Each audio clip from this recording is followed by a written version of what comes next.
Okay, hello everybody, and this is our last lesson of this week, of the ninth week.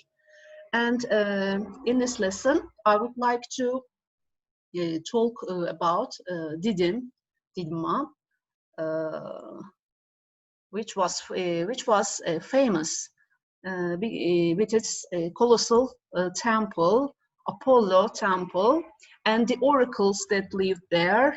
Uh, Oracles revealed the future to the rulers of the around area.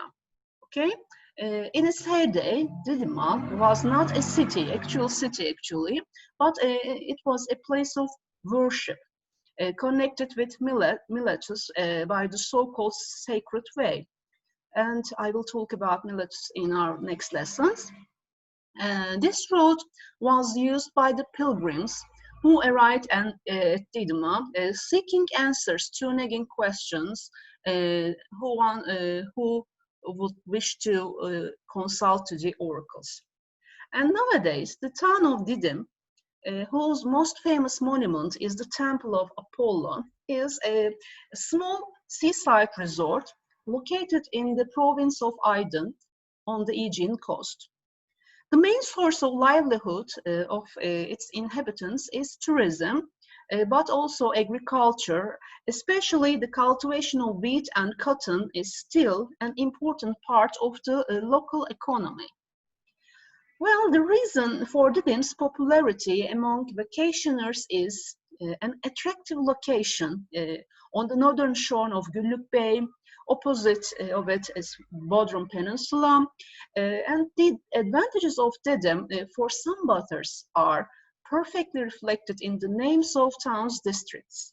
First one is Altınkum, which means golden sand, and Gümüşkum, silver sand, and the final one is Sarıkum, yellow sand.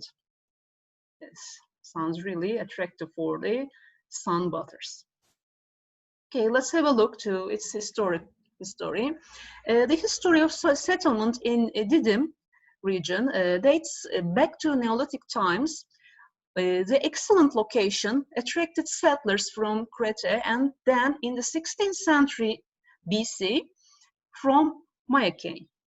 The subsequent history of the settlements reflects the typical kaleidoscope of civilizations dominating in the western part of Asia Minor. For example, the Lydians, the Persians, the Seleucids, the Attalids, the Romans, and the Byzantines. Well, in the ancient period, Didyma never had the distinction of being the biggest or the most important religious center. No. Well, the temple of Apollo located there was the second largest after the Ephesus temple of Artemis. And its oracle comes only the second after the most influential oracle in Delphi. However, nowadays the visit to Didyma is much exciting, even more exciting experience than looking at a single column that remained from the Artemis temple in Ephesus. Because in Apollo temple, when you see it, even today, it's really majestic. It's something to look at. Well, according to the ancient sources, the Didyma area had been considered sacred even before Greek settlers arrived on the coast of Asia Minor. It is a very likely situation since the Greeks often took over local places of worship and adapted them in accordance with their beliefs. They acted similarly in the case of Anatolian mother goddess Cybele, who was worshipped in Ephesus as Artemis from the Greek pantheon.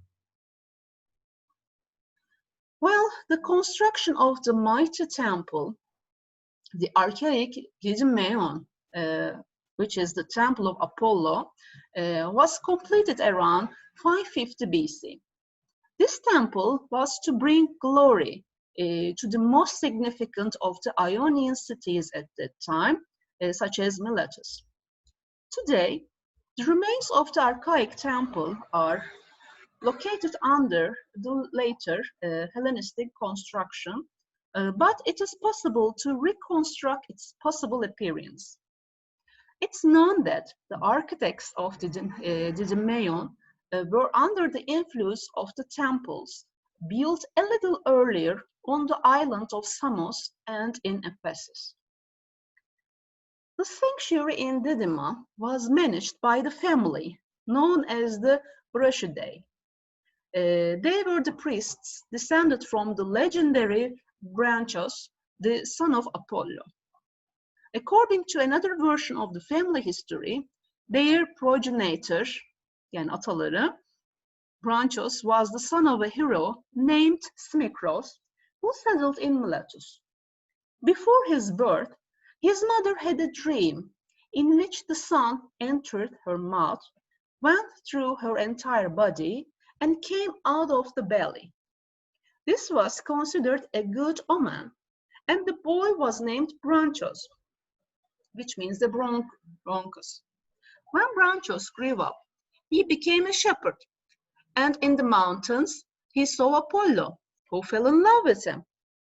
The god gave his lover a gift of divination, so Branchos founded the oracle at Didyma, which was later managed by his descendants. The archaic temple of Apollo at Didyma was destroyed in 493 BC by the Persians, and a year after the defeat of the coalition of the Ionian cities in the naval battle of Lade. The priests of the house of Branchidei were expelled, and the bronze statue of Apollo was taken to Ecbatana, the summer residence of the king of Persia, and the treasures of the temple, including the gifts from King Croesus, were looted. At that time, the sacred spring, which was the basis for the oracle's visions, dried up. For many years, Didymaeon remained in the state of complete ruin. It was not until the time of Alexander the Great when the temple started to be re-erected. There is a legend saying that after Alexander the Great had arrived at Didyma, the sacred spring began to flow again.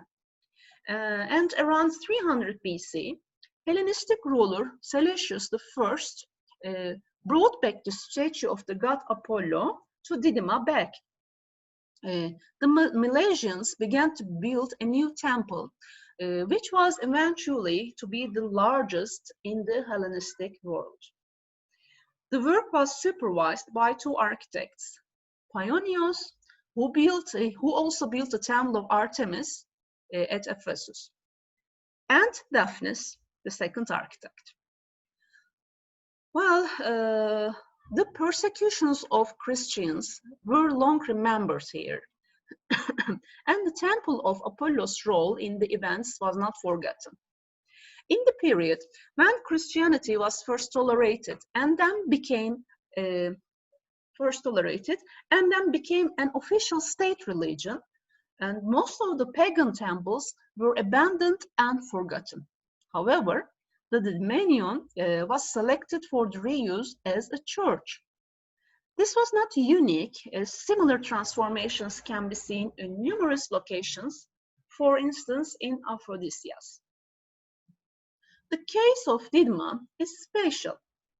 The Christians built their churches in highly visible locations. This was impossible at Didyma with the spatial designs of the Editon lower to the level of the ground. To make a point, a small three-aisled Christian basilica was erected in the naos of the temple, even though it was hidden from sight. This peculiar determination can be explained either by the will of revenge against the oracle, or by the spatial character of Apollo, or even by the presence of the sacred spring. The last option is highly probable, as a baptistery was erected next to the very spring. Well, After the defeat of the Byzantines and at the Battle of Malazgirt at 1071 CE, the Turkish tribes arrived at the Aegean coast of Asia Minor for the first time. The Byzantines were able to regain this stretch of coast in 1098, but lost it again in 1280 in favor of local kingdom managed by the Turkish Menteşe clan. In 1413, Didyma finally became a part of the Ottoman Empire.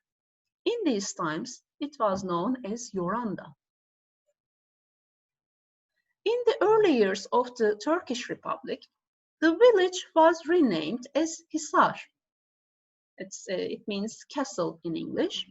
And after the earthquake that destroyed the whole town in 1955, the rebuilt settlement was called Yeni Hisar, New Castle. The current name of the city is Didim, derives from the ancient sanctuary of Didyma. It was introduced in 1997 to distinguish the city from other Turkish new castles. In the 80s of the 20th century, the town began to gain the popularity as a summer holiday destination. It benefited greatly from attractive beaches, the proximity to many historical sites around it, and warm microclimate that allows sunbathing and water sports even in the winter months. The building that can be visited today is the temple erected in Hellenistic times as an unroofed building.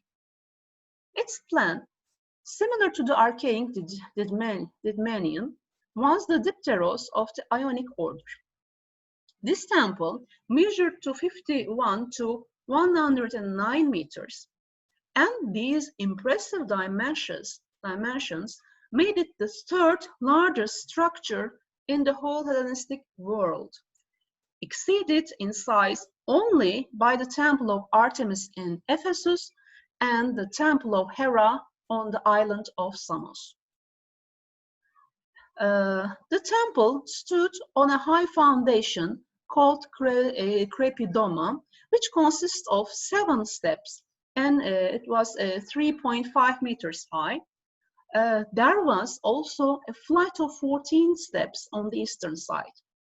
On the sides of the building, there were 2 tunnels with ramps that led to the cella, the inner courtyard, reserved for oracles, priests, and it was not for the general public. Well, there are a few visitor tips now I would like to give. The ruins of the Temple of Apollo in Didyma are open to visitors daily, both in summer and winter, it doesn't matter. Unfortunately, the Sacred Road area next to the temple is most frequently closed to visitors. But the area around the temple has been renovated in recent years, and now it is not possible to reach the entrance to the ruins by car. It is necessary to leave your vehicle in the parking lot about 200 meters away from the ticket office. Well, the modern town of Didim has a very well-developed infrastructure and prepared for holiday makers and independent travelers. There's a choice of hotels with swimming pools, family guest houses, and the town also has many restaurants, bars, a couple of discos, and even an aqua park. This aqua park is located in Mavişehir district.